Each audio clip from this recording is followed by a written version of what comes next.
Laura, nos encontramos no Então Brilha no Carnaval, mas me perdi de você. Carlos. Esse é o texto escrito em faixas verde neon que colorem o centro de Belo Horizonte. É com essas faixas que Carlos tenta encontrar Laura, sua paixão de carnaval, que conheceu e perdeu de vista em meio à folia. Com o endereço de e-mail feito só para isso e muita esperança, Carlos vê o carnaval se afastar, mas acredita que ainda pode encontrar essa mulher misteriosa. E hoje, dá a primeira entrevista da sua vida.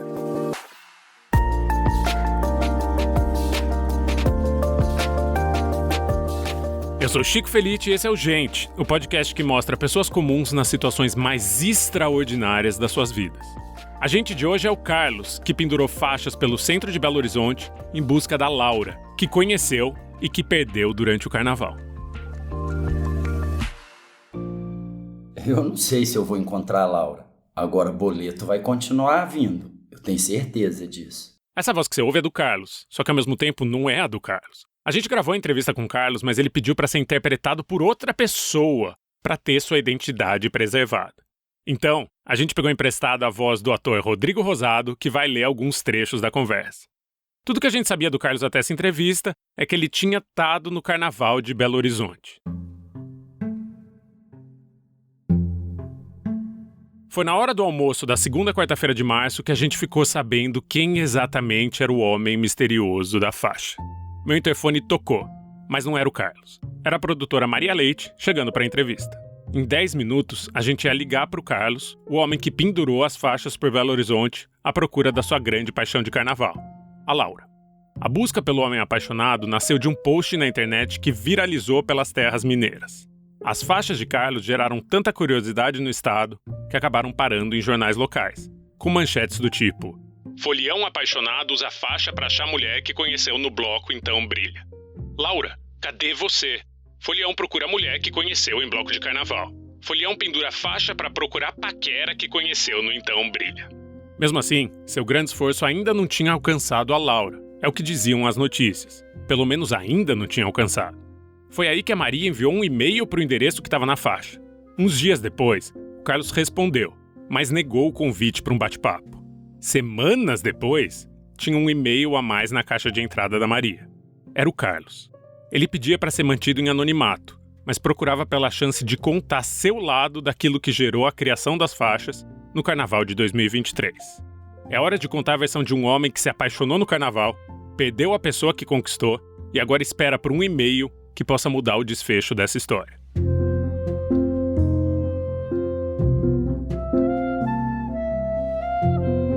Meio-dia em ponto, a gente abre a sala do Zoom e uma figura surge.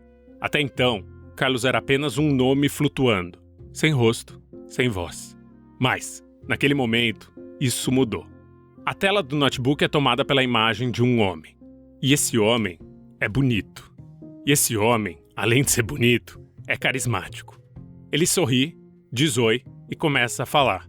Fala muito bem. Fica ainda mais fácil de se envolver com o que ele está prestes a contar. Você pode estar pensando que ele é maluco por se apegar tanto a um encontro tão passageiro. Talvez você imagine uma história simples de um desencontro. Carlos e Laura se separaram depois de um beijo ao som da banda Eva.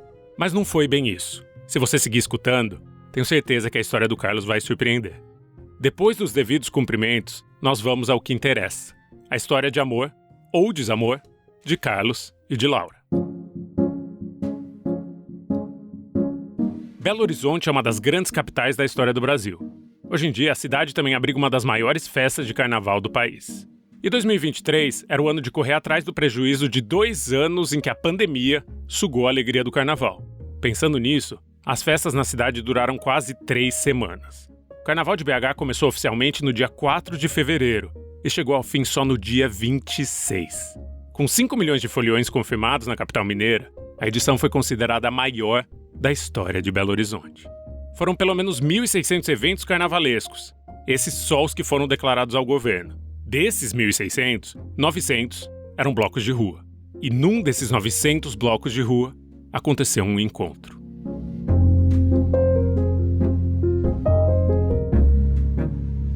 Eram 6 horas da manhã do sábado do feriado.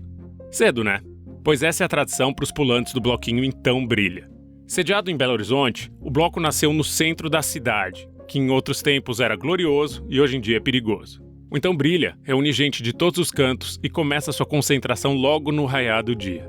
Carlos se viu sozinho ao lado de estranhos que cantavam e dançavam as marchas. Mesmo assim, se jogou na festa, como fazia todos os anos em que não tinha pandemia. Então eu peguei e marquei com alguns amigos. Desencontrei de todos, porque a coisa ganha um porte tão grande que você não tem sinal de celular lá. Eu fui e eu cheguei um pouco atrasado em relação aos 2 amigos. Eles foram pro bloco antes de mim. Aí no final eu fiquei sozinho. Eu gosto tanto do Então Brilha que se tiver que ir sozinho eu vou. É assim, a maioria dos meus amigos não curtem carnaval como eu curto. Não curtem fantasiar como eu curto. E não encaro sair 6 da manhã de um sábado. Eu falei, beleza, vou pro bloco, né? Vou sozinho, não tem problema não. E aí eu fui falando assim, carnaval é do caralho, eu vou lá é pra alegrar. Então, entre 1,5 milhão de pessoas que pulavam ao som da comoção, o mineiro fazia sua própria folia pessoal. Ele estava se divertindo sozinho. Até que ele não estava mais sozinho. Carlos viu Laura. Foi paixão à primeira vista. E as palavras de Carlos são simples e duas. É ela. Se eu sentir uma coisa por uma menina, é ela, entendeu, velho? É ela. Assim, eu vou nela, vou conversar com ela, eu vou tentar investir nela. Eu senti aquela coisa. Falei, é ela. Carlos descreve Laura com detalhes, mas a gente vai omitir essa descrição porque ele também não quer que ela seja identificada. Depois de um olhar, estava dito e estava feito. Carlos decidiu investir.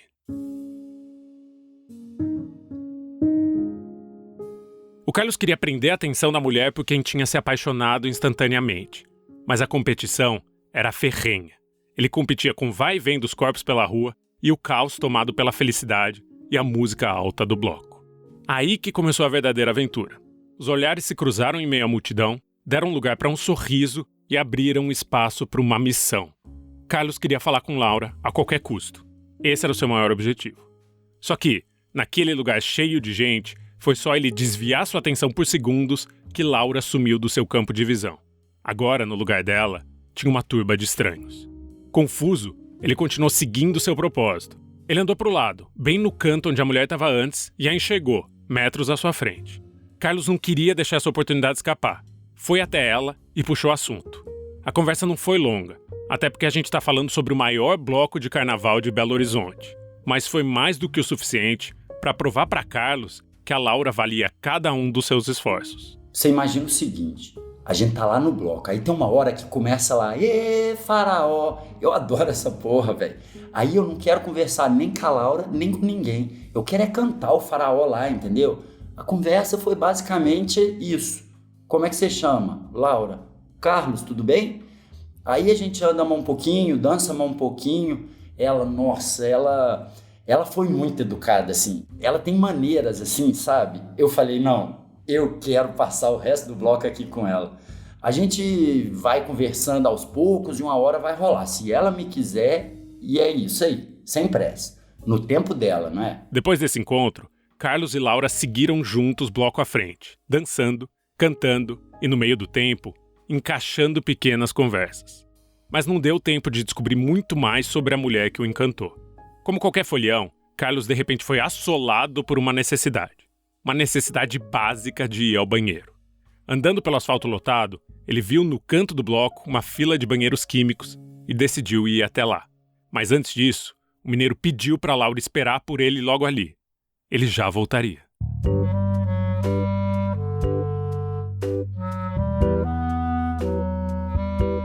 Tudo que é bom dura pouco. De supetão, toda a sorte que estava do lado do Carlos sumiu, e uma simples ida ao banheiro acabou com seu dia mágico.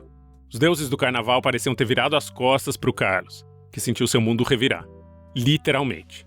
Quando saiu do banheiro, depois de enfrentar uma fila interminável, as coisas foram de 0 a 100 muito rapidamente. Carlos começou a passar mal pelos efeitos da bebida e de toda aquela euforia maluca que ele estava vivendo. O mineiro já não conseguia mais andar sem que tombasse para o lado. Qualquer meta que tinha, agora parecia inalcançável. Eu queria que a Laura tivesse me dado um boa noite Cinderela, mas não foi não. Foi só a catuaba. Eu não conseguia andar mais, velho. Bateu a catuaba, mas bateu e me arrebentou. E aí eu saí daquele banheiro químico e falei, fudeu. Eu perdi a Laura, não dá pra voltar lá não. Aí, ali perto mesmo, eu já fui para um canto entre 2 carros e passei mal, velho. E a primeira coisa que a gente desconfiaria é que o Carlos sofreu uma simples desilusão amorosa. Mas não. Carlos não perdeu a mulher porque ela tinha ido embora. Esse motivo talvez fosse até mais fácil de aceitar. Depois do mal-estar, ficou claro para ele que não tinha condição nenhuma de completar seu objetivo. Ele não ia mais conquistar a Laura. Por isso, o mineiro nem voltou para checar se ela ainda estava lá, esperando. Isso ainda é uma incerteza que ele remoe. E a reviravolta continua. O tempo passou, o bloco se esvaziou e o Carlos não parecia melhorar. Não conseguia nem se levantar da sarjeta onde ele ficou sentado por mais de 1 hora. Seu carnaval mal havia começado e já tinha chegado ao fim. E aí já foi a Laura pro saco e o carnaval pro saco. Eu não tinha a mínima condição de chegar a pé lá, eu tava cambaleando. Do nada, velho, eu enlouqueci. Nesse meio tempo, várias pessoas passaram, mas nenhuma delas era a que roubou seu coração. E foi a bondade de estranhos que levantou o Carlos, literalmente. 2 desconhecidos ajudaram ele a ficar de pé e emprestaram o celular. Ele ligou para um amigo e esse amigo deu uma carona para ele até sua casa.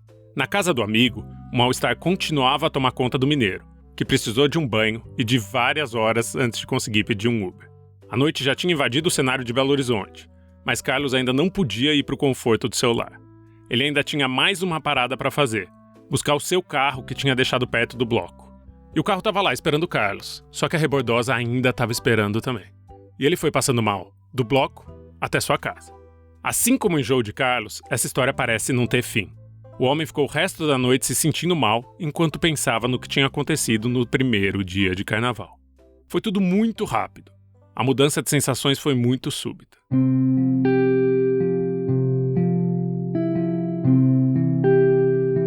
No dia seguinte, depois de passar na farmácia e tomar um remédio, o mineiro começou a se sentir melhor. Ironicamente, ele chegou a receber uma mensagem de alguém que tinha lembrado dele ali, no bloco. Só que não era a Laura. Era um vendedor ambulante que tinha dado uma água para ele no momento de desespero, pegou seu número de telefone para poder depois cobrar o valor no dia seguinte. Pelo menos alguém dessa história toda deu as caras. E o Carlos ficou pensando. Talvez o baile tivesse seguido para Laura. Mas especulações não bastavam para ele. E foi aí que ele teve uma ideia brilhante para tentar encontrar seu amor passageiro. Carlos decidiu pendurar faixas pelos lugares mais movimentados de um dos principais bairros de Belo Horizonte, na esperança de que ela, ou alguém que a conhecesse, visse o sinal. O homem também foi longe o bastante a ponto de criar um endereço de e-mail só para essa função. O endereço é carlosilaurabrilham@gmail.com. O plano estava feito. Só faltava executar. Ele passou dias pensando em como colocar sua ideia na prática. Criou textos e procurou fornecedores que pudessem resolver sua cilada. Finalmente, na quarta-feira de cinzas, esse esquema saiu do papel. Carlos sabia o que iria escrever e havia encontrado alguém que poderia produzir e pendurar sua criação pelas ruas de Belo Horizonte. A intenção dele, ter a chance de se explicar e conversar com Laura de uma forma menos caótica. Uma versão mais civilizada de tudo isso que aconteceu. Eu conversei com ela, eu achei ela massa, receptiva, uma menina educada. E eu me lembro que essa coisa foi abortada e eu não pude falar, Laura, desculpe, eu dei PT, eu não consegui voltar. Eu queria só conversar com a Laura. Não é que eu me apaixonei, que eu sou doido com a Laura, não. Eu sou um cara romântico e apaixonado. Então assim, houve aquele encantamento, isso foi abortado e eu acho uma pena que foi abortado assim. É claro que tem um romantismo, tem uma brincadeira, tem o flerte da faixa, tem tudo isso. As faixas verde neon foram penduradas na quinta-feira, o dia seguinte ao carnaval. E elas diziam: Laura, nos encontramos no Então Brilha no carnaval, mas me perdi de você. Carlos. E vinham seguidas do endereço de e-mail. A expectativa do Carlos estava no auge, mas as horas foram passando, os dias foram passando, e nada da mulher que o encantou. A exposição das faixas chegou em várias pessoas, inclusive na gente, porque foi parar em uma página do Instagram e acabou viralizando por toda Belo Horizonte. E o e-mail que ele criou foi de fato sim usado. Só que as mensagens que chegavam eram de pessoas aleatórias. Cerca de 20 Lauras escreveram para ele, mas nenhuma delas era a única que importava para Carlos. Nenhum sinal da mulher que o encantou na manhã de um sábado de carnaval num bloco lotado de Belo Horizonte. Será que ela notou esse esforço? Eu acredito que ela tenha recebido aquilo e não quis mandar e-mail, não quis se identificar, não quis procurar. Eu acho que é isso que aconteceu. E é por isso que eu tenho esse cuidado assim de falar. Eu não quero identificar a Laura. Quando eu pergunto isso pra Carlos, seu semblante dá uma fechada. Ele diz que não sabe ao certo onde a mulher foi parar, ou o que sairia dessa história toda, mas que existem muitas possibilidades. A Laura podia ter um namorado. A Laura podia ter ficado tiririca porque ficou esperando pelo Carlos, e ele nunca veio. Ou pode ser que a Laura também não tenha se interessado. Pro Carlos, parece impossível que ela não tenha ficado sabendo de toda aquela comoção. O mais óbvio pra ele é que a Laura simplesmente não queira ser encontrada. Mas é claro que isso mexe com ele. Imagina encontrar alguém num bloco de carnaval e essa pessoa te encantar tanto que você manda fazer faixas e se expõe de tal maneira. E nada acontece no fim. Depois da conversa, qualquer dúvida sobre o tamanho da sua paixão se desfez. Ficou nítido que, por mais que pareça um homem entregue ao amor, Carlos é um romântico nato e ambicioso. Ele viu sua chance ali, entre milhões de pessoas que passaram despercebidas e não quis desperdiçar. Mas algumas coisas ficaram em aberto, e foi por isso que o mineiro topou nos contar sua história. Eu gostaria muito de reencontrá-la, conversar com ela, trocar uma ideia, explicar o que aconteceu. Eu queria muito explicar o que aconteceu, como eu expliquei pra vocês. Eu tava mal, a bebida me bateu mal pra caralho, me arrebentou e ainda me jogou no chão, literalmente. Então só queria conversar com ela. Pode ser que Laura esteja te ouvindo, Carlos. Assim, pelo menos essa parte da confusão estaria resolvida.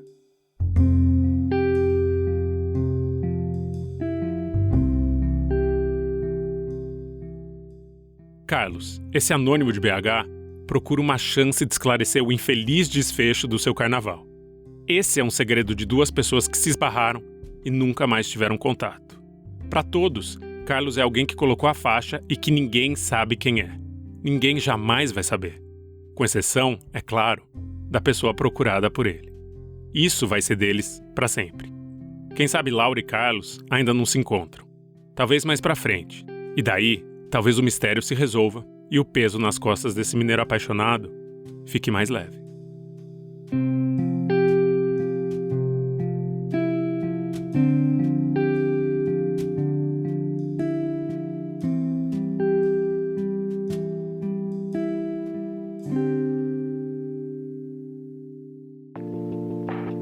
E você, já viveu ou está prestes a viver um momento especial? Ou conhece alguém que merecia ser um episódio de Gente? Vamos conversar. Me manda um e-mail contando a história extraordinária de uma pessoa comum, que eu juro que eu te procuro. O e-mail é genteopodcast@gmail.com. Eu vou repetir, o e-mail é genteopodcast@gmail.com. Quer ouvir mais episódios de Gente? Você pode. É só apoiar o podcast por R$ 9,90 mensais. Apoiadores e apoiadoras ganham um episódio extra por semana. E eu ouvi dizer que maio tem 5 semanas, ou seja, são 10 episódios por menos de R$10. Dá menos de R$1 por episódio, eu fiz aqui a divisão pra vocês. E esse mês a gente tem um cardápio de episódios fechados que é vasto. Tem desde o Thiago, que se muda para um apartamento em Londres, e descobre que lá morava um outro Thiago, que também era brasileiro, e foi preso por tráfico de drogas, até eu voando sem calmante pela primeira vez em 20 anos e me humilhando em áudio pra vocês. Muito obrigado pra quem assina o podcast. É graças a vocês que ele existe. Gente é um podcast da Pachorra Felite Áudios, Livros e Filmes. Eu sou Chico Felite, criador, roteirista e apresentador. A Beatriz Trevisan é coordenadora de produção do podcast Gente e a Maria Leite é produtora. Lu Alencar fez a direção sonora e a edição desse episódio. A belíssima capa do podcast é um desenho da Catarina Pignato. A Domenica Mendes cuida das gerências dos canais de Gente. E o Pedro Fida faz os Business Affairs, eu ainda vou descobrir o que é isso. Esse episódio foi gravado em São Paulo, na agência de podcasts. Obrigado e até semana que vem.